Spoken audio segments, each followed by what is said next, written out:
Olá, estamos de volta com mais um episódio do podcast semanal da Pipeline Capital, que vai ao ar todas as segundas pela manhã. A Pipeline Capital é um escritório de M&A focado em empresas tech-driven, orientadas e movidas por tecnologia. Eu sou Cadu Pedreira, sócio e head de Market Research. Hoje, Álvaro Pacheco, nosso sócio e head de operações, continua sua conversa com o Márcio Costa. E se você ainda não ouviu a primeira parte da entrevista, é só acessar o episódio anterior, para ficar por dentro de tudo que o Márcio e a equipe da Pipeline têm para te contar. Na sequência, além do Álvaro, teremos a presença dos nossos sócios Felipe Wasserman, Head de Marketing, e Pir Marcondes, Head de Novos Negócios, para um bate-papo sobre o que o Márcio contou para a gente. Um dos mais recentes desafios do Márcio foi ajudar a estruturar a operação da Roku e da Netflix na América Latina, onde aprofundou sua experiência no setor de serviços de entretenimento. Hoje atua como colunista, contribuindo para o Isso é Dinheiro e para a Teletime. Então, o streaming é o quê? É cinema? Não. É TV aberta? Também não. O streaming é streaming.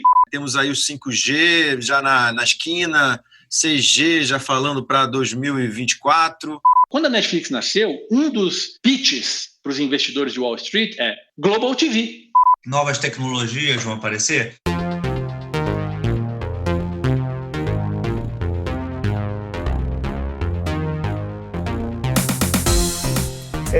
Você, Netflix e telas, o que era o ponto de vista da Netflix quando chegou no Brasil, do que os consumidores queriam e do que queria acontecer com o mundo das telas, e o que você vê que isso está alinhado com o que você observa hoje? Olha, essa é uma transformação gigante. Vamos começar assim. A Netflix foi fundada em 29 de agosto de 97. Quando eu entrei na Netflix, em 2015, a companhia estava, na verdade, expandindo na América Latina. E ela era um serviço, essencialmente, de multi-estúdios. Ela fez uma ou outra produção naquela época. Ela já tinha feito algumas produções. Eu cheguei antes de House of Cards, pra você ter uma ideia. E naquela época era basicamente uma expansão geográfica de um modelo que já existia, né? Multi-estúdio. 2016 foi quando a Netflix tomou uma decisão de se tornar global e começou muito... e também mudou o foco para a produção original, né? Foi quando a Netflix começou... Não veio só apenas o House of Cards, mas veio o Narcos, veio uma série de outras séries no mundo todo. E aí é que os estúdios começaram a perguntar e falar o que é isso? A DAZN, né, que também é a Netflix de esportes, de uma certa maneira, também nasceu em 2016. Na verdade, se expandiu de uma maneira simultânea em 2016. Ela não nasceu em 2016. E eu ainda me lembro que em 2016 teve um executivo de uma operadora aqui no Brasil que foi para a imprensa dizer, de uma maneira bem arrogante, irônica, que ele iria comprar a Netflix. A gente nem lembra mais de quem é esse executivo. Eu lembro do nome, mas não vou citar. Então, em 2017, por exemplo, a companhia começou a fazer uma expansão acelerada.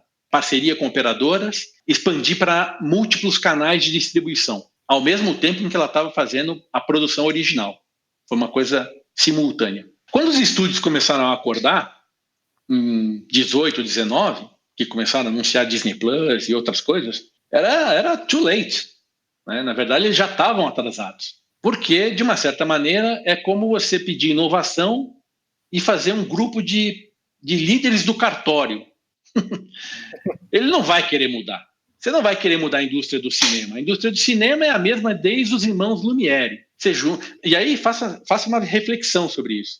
O cinema nasceu porque não havia nenhum meio de propagação do conteúdo. Estamos falando de 1800. Ou seja, a única forma de eu mostrar um conteúdo audiovisual era juntando pessoas. Gente, junta aqui numa sala porque eu vou passar esse rolo aqui de filme que eu gravei. Não tinha outro jeito. Quando veio a TV, na metade do século XX, foi o primeiro modelo de radiodifusão, de ondas eletromagnéticas sendo dispersas, né, emanadas, para você passar o sinal do conteúdo. Eu diria que seria, óbvio que é uma heresia do pessoal de tecnologia, mas é uma versão melhor. O VHF e o HF é a versão melhorada do rádio AM/FM, ou seja, você foi agora, em vez de somente áudio, você está passando áudio, vídeo e tudo mais. Mas o conceito estava lá, ele foi evoluindo, né? E a televisão, então, naquele momento, alguns falaram, não, a televisão vai matar o cinema. Não, a televisão seguiu um caminho para publicidade, enquanto que o cinema seguiu, para mim, o caminho de experiência, né, daquela história, o storytelling, você criar um filme, contar uma história. Numa sala escura, numa tela grande. Exatamente, numa sala escura. Então, aquela experiência foi melhorando, mas o conceito dela era fazer storytelling, enquanto que a televisão era vender 30 segundos, né? Óbvio que, e o tripé da televisão, o tripé do audiovisual massivo, ele é notícias, esportes e entretenimento. E aí, entretenimento de tudo. Tem de auditório, tem música, tem Big Brother, enfim, tem vários tipos de conteúdos de entretenimento. Mas entretenimento, esporte e notícias. Esses são os 3 pilares da indústria do entretenimento. Mas a TV, ela não matou o cinema, então ela foi complementar. Nos anos 90, você viu que veio, então, a TV a cabo, né? E aí, de novo, todo mundo foi contra. Até que criou-se o que eles chamam de janela. Não, primeiro vai no cinema, depois vai no DVD, depois vai na Telecine, por último vai na sessão da tarde. Daí começa a nascer o conceito de janelas. Né? Então você pega o mesmo Homem-Aranha no cinema, Homem-Aranha em DVD, com cenas inéditas dele sendo picado, depois Homem-Aranha no Telecine, depois Homem-Aranha na sessão da tarde. Quando virar o DVD de R$ 9,90 na loja americana, acabou. Não tem mais como vender o Homem-Aranha. Já vendemos para todo mundo N vezes, né? E aí nasceu esse conceito da janela nos anos 90, vamos dizer assim, 80, 90. Quando a internet veio no ano 2000, e aí você vai lembrar um pouco, no final do século, né, 20, começo do 21, que é a virada do ano 2000, a gente lembra do Windows 95. Olha quanta coisa que a gente vai contando no meio disso aí. Então aí a internet era uma competidora muito distante, né? Ninguém falava de que a internet ia ser competidora. A gente estava na internet de escada. Mas quem que revolucionou isso? A internet móvel. Foi o 2G, o 3G, o 4G. Foram essas tecnologias que revolucionaram a distribuição. E, obviamente, veio a banda larga ao longo do tempo, né? Obviamente, a linha de escada foi melhorando e foi se transformando em banda larga. E aí a internet começou a ficar de igual para competir com a radiodifusão. Como experiência. Como experiência. E com o cinema também. E aí você pergunta, então o streaming é o quê? É cinema? Não. É TV aberta? Também não. O streaming é streaming. O streaming é mandar conteúdo por IP, ponto, fim de papo. Você tem streaming via modelo YouTube, você tem streaming modelo Netflix, você tem streaming modelo DAZN, que é de esporte, você tem streaming. E aí o conceito que você tem de distribuição de conteúdo se transforma em aplicativo. Mas tem o disruptivo de ser não linear, então de que você consome a hora que você quiser, aonde você quiser, que eu acho que esse foi disruptivo em relação aos meios anteriores. Ele pode, mas ele já podia ser assim antes, né? Você poderia, de uma certa maneira, fazer isso antes. As operadoras de TV a cabo poderiam criar, e a NET criou, por exemplo, o Now. Mas qual é o conceito por trás disso? Não é o aplicativo e o... É óbvio que o Now é um sucesso no Brasil, mas ele não é um sucesso no mundo. Por quê? Porque daí você entra na questão regulamentar, você entra na questão da evolução de tecnologia, você entra na questão do foco de execução, da cultura da empresa, dos talentos da empresa, de uma série de coisas. Então, o streaming e a Netflix foram ditando esses capítulos, né? Mas a gente está na infância do streaming. O streaming está literalmente como se... tem menos de 7 anos. O streaming deve ter aí o quê? Se eu fosse colocar na idade humana, eu diria que o streaming está com 4 aninhos, aprendendo a andar, falar, né? Falando as primeiras palavras. Essa é a idade do streaming.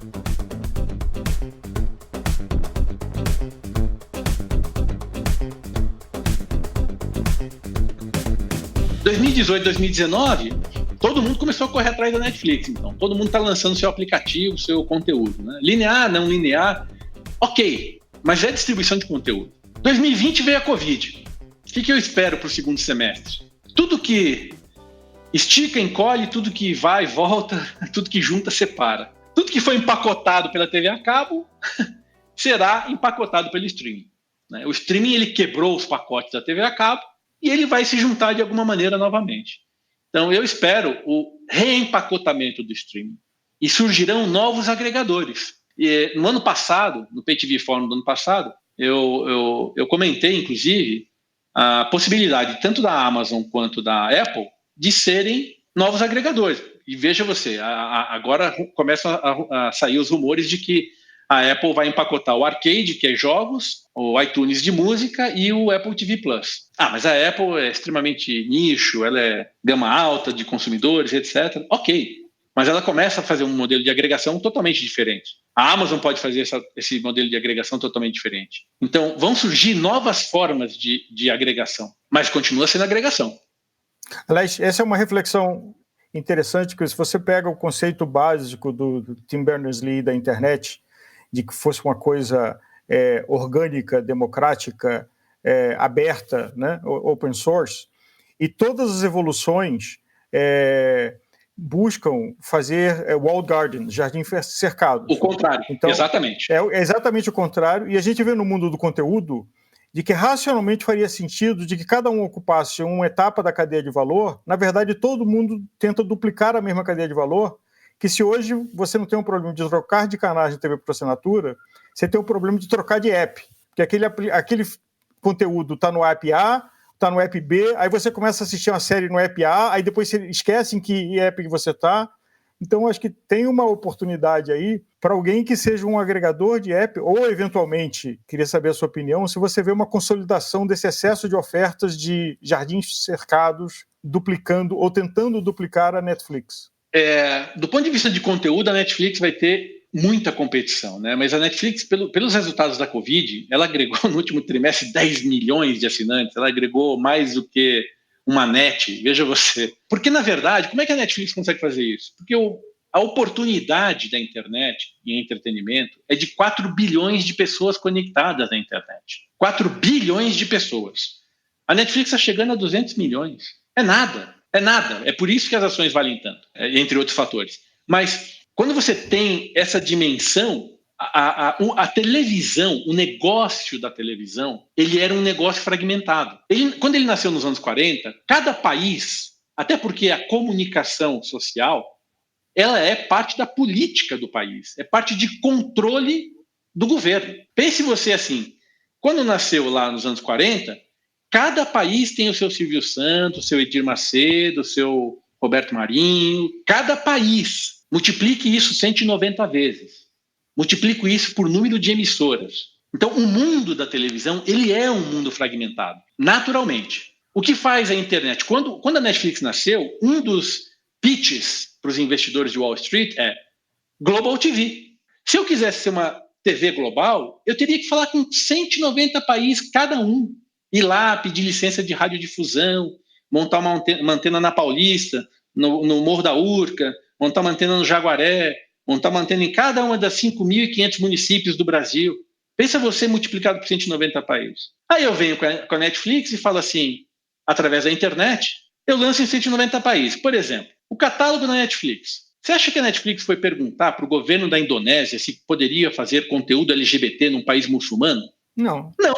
Ela foi lá e fez. Até porque se ela fosse buscar o denominador comum do que pudesse em todos os países, ela não faria nada, porque teria exclusões de todos os tipos. Exatamente. Então, nós vivemos, né, como você falou, o conceito da internet aberta, do open source, etc., na verdade é uma colonização de tecnologia americana. Né? Não é à toa que o 5G vai ser mais violento ainda, porque o 5G já não vai ser mais celular e computador. Vai ser carro, vai ser geladeira, vai ser tudo. Então, assim, é uma hegemonia e um controle total. O Trump não tá brigando com a China à toa sobre isso, né? Então, só fechando nessa questão, então quando vem uma Netflix e fala, eu vou mostrar em 190 países e eu só comecei, tem 4 bilhões de pessoas conectadas na internet, 7 bilhões de pessoas no planeta, isso só cresce e eu tô chegando a 200 milhões, nossa, assim, tem uma avenida enorme para percorrer. E isso que ela é a primeira, imagine quem vem atrás.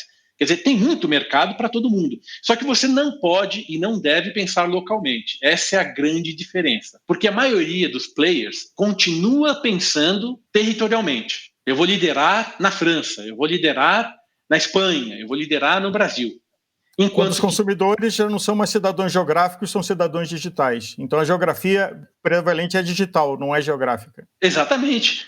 O que a Netflix fala de produção local e distribuição global? É isso, eu posso assistir uma série alemã, eu posso assistir uma série búlgara, eu posso assistir uma série da Indonésia, eu posso assistir não importa onde ela foi produzida. ela é distribuída mundialmente. Um dos atores aí recém-saídos da TV Globo, Bruno Gagliasso, ele deu uma fala dizendo que, poxa, eu tenho a oportunidade de fazer uma série que vai chegar em 190 países. Nenhuma televisão pode te entregar isso, porque nenhuma televisão está presente em 190 países. Televisão, estou falando de radiodifusão, a lei da radiodifusão, ok? Da TV linear aberta. Esse conceito é um conceito territorial vindo de um controle estatal em que eu te abençoo, você, Álvaro, como dono de uma televisão. Você está abençoado pelo governo. E você vai falar aquilo que eu quero. E quando você não falar o que eu quero, a gente vai entrar em conflito e eu não vou renovar sua licença. Essa é a relação. Enquanto isso, na internet, o cara está lá em Wall Street negociando uma colonização global. É uma outra visão completamente diferente.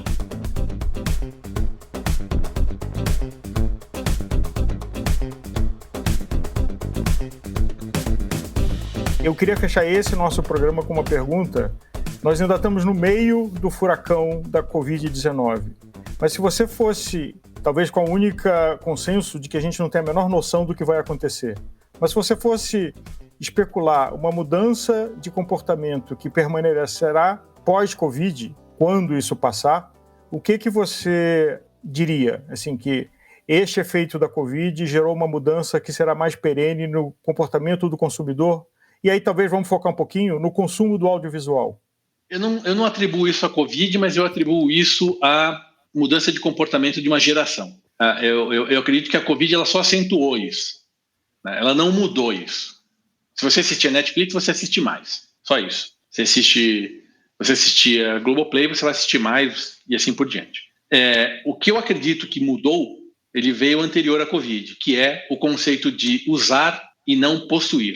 Essa geração Y, ela vem no conceito daquilo que a gente chama da economia por assinatura, né? A subscription economy. Então, eu não preciso comprar álbum de música, eu não compro LP, não compro fita cassete, eu não compro CD, eu não compro nada, eu tenho Spotify. Eu não preciso comprar carro, eu tenho Uber, eu não preciso comprar filme, eu tenho Netflix, eu não preciso ter alguém que cozinhe para mim, eu posso ter um aplicativo chamado Apetite, é meu aplicativo favorito, eu posso falar diretamente com o chefe de cozinha e eu como exatamente o que eu quero, e não junk food, né?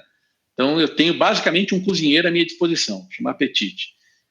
Eu não preciso de moradia, eu tenho Airbnb e assim por diante. O conceito de uso e de não possuir muda muita coisa, a ponto da General Motors lançou um serviço nos Estados Unidos para competir com o Uber. Então, as montadoras agora vão começar a virar localizas modelo Uber.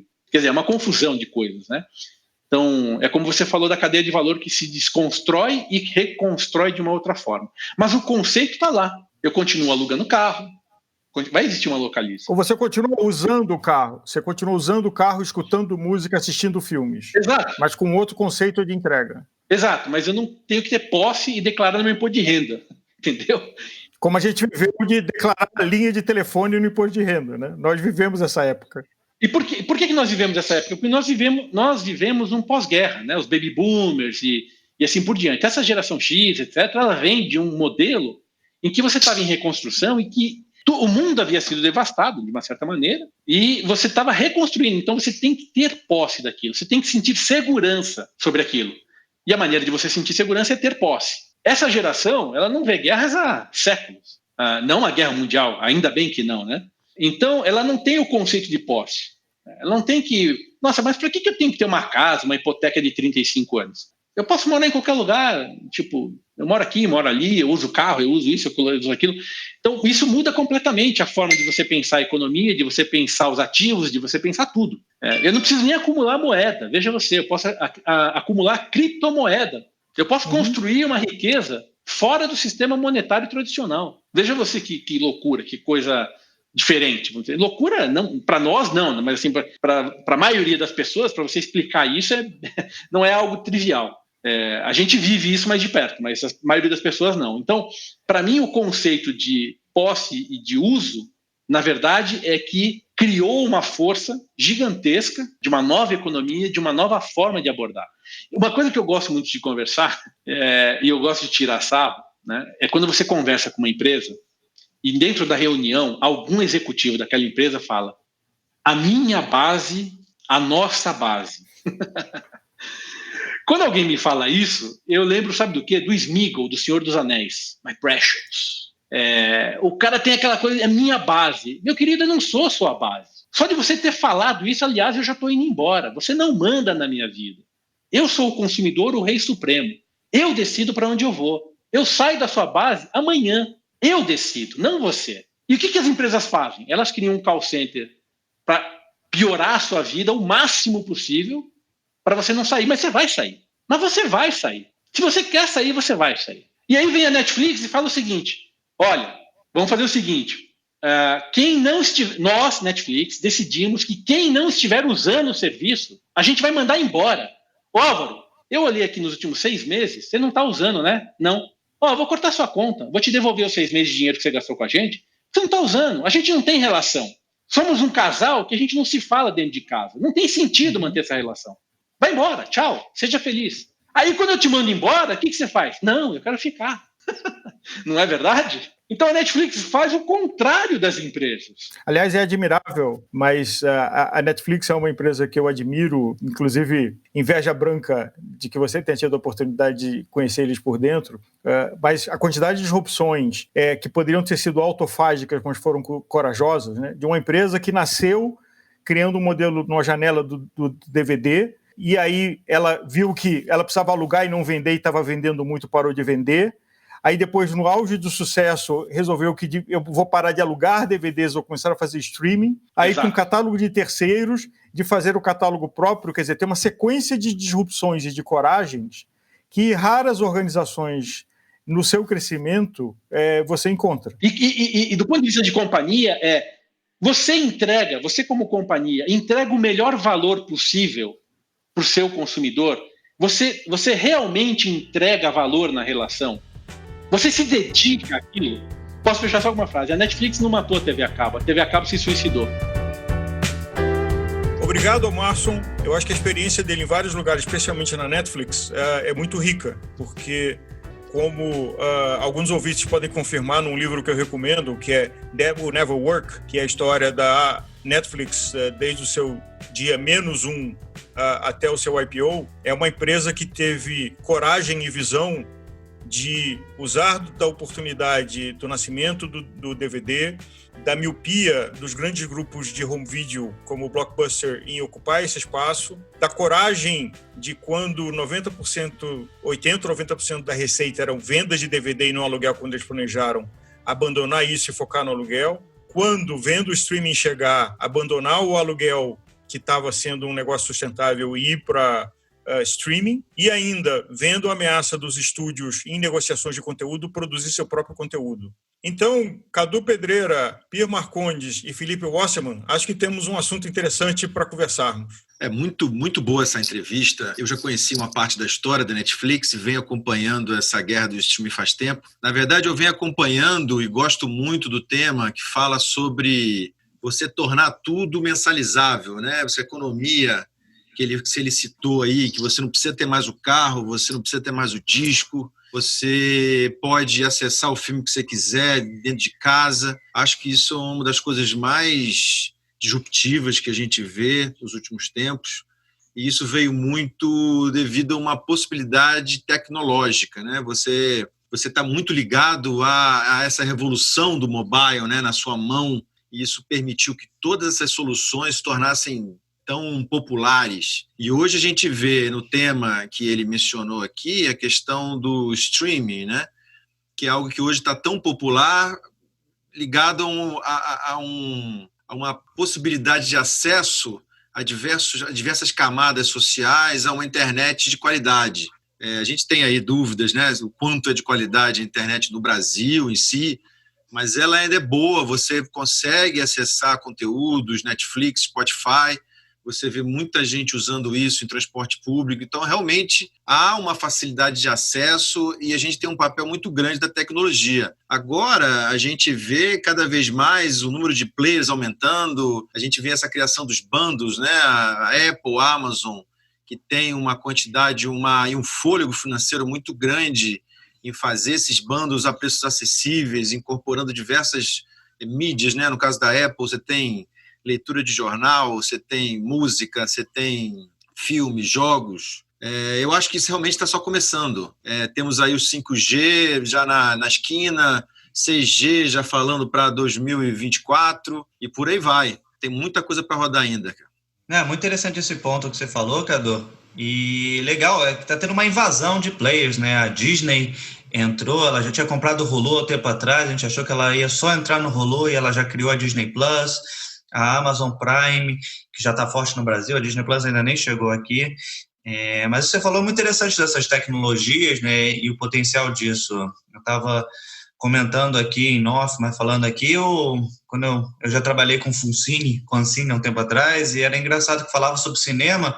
O cinema chegava primeiro nas grandes capitais e o filme ia para o interior depois, porque não era digital. E hoje não é somente isso, hoje não tem nem essa questão de levar o filme para o lugar. Um filme iraniano é lançado no Irã e no mesmo tempo aqui, já com dublagem de 5, 6 línguas. Então hoje não é... O poder deixou de ser... O poder, você escolhe o que você quer ver, o estilo que você quer ver, e o local da onde vem esse conteúdo é super interessante, o que abre várias culturas e vários estilos. Mas você falou um ponto super interessante sobre velocidade da internet.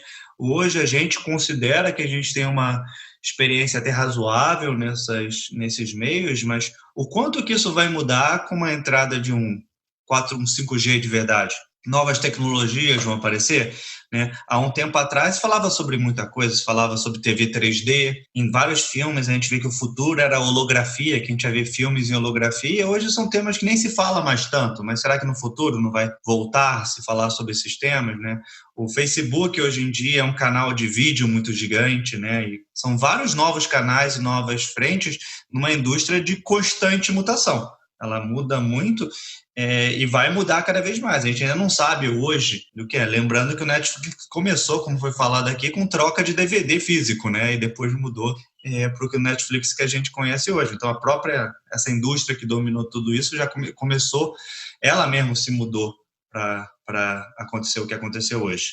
Queria comentar uma coisa, complementando aí o raciocínio do Felipe, que o Álvaro cita o Tim Berners-Lee, né? Que foi o cara que criou o protocolo www, né? E ele, quando criou isso, imaginou que a gente viveria uma bonança, né, global, planetária, de integração, né, com a internet conectando todo mundo. Isso, na verdade, aconteceu, né? Mas hoje a gente vê que, como o Álvaro cita, que essas grandes corporações que o Felipe comentou, elas estão criando os walled gardens, né, os muros, né, em torno dos seus próprios conteúdos, na expectativa de que aquele público, né, o consumidor, e o Márcio fala bastante sobre isso, o consumidor fique dentro daquele muro. E dentro daquele muro, aquela empresa seria a senhora, né, a rainha, a dona do reino, né? Eu ouso dizer, e respeitando demais a visão do Márcio, que é meu amigo, eu acho que é o cara mais qualificado hoje para falar disso que estamos discutindo aqui, né, sobre streaming e tudo.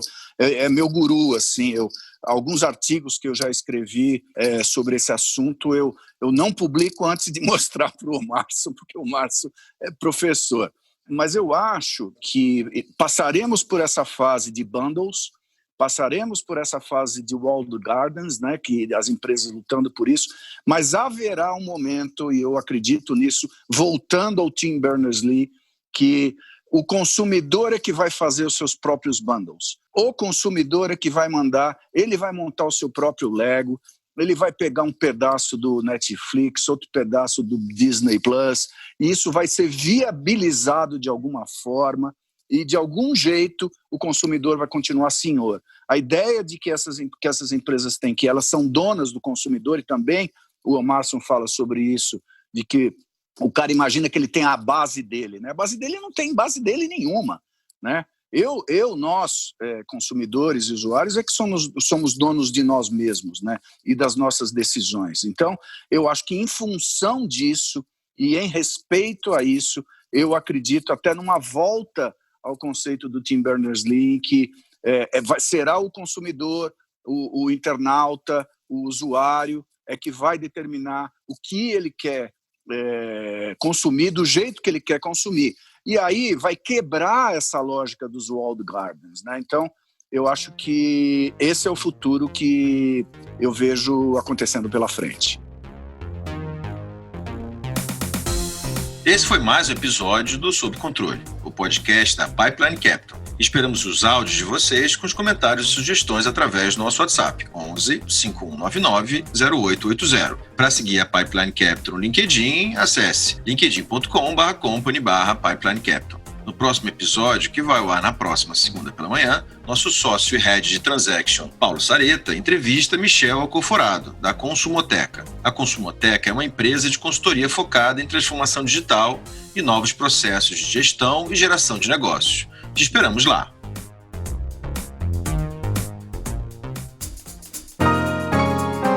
Este podcast contou com a produção executiva de Risa Soares, edição e sound design de Luiz Felipe Lamusse e trilha e identidade sonora de Frederico Eliodoro. É uma produção em parceria com a Pipeline Capital, uma boutique de M&A com gestão. Sob controle, é mais um podcast Audioria. Posso falar com a voz do Cadu, assim, uma voz diferenciada mais sexy ou não? É a minha versão Pereira, não Pedreira. Pedreira é um pouco mais chique.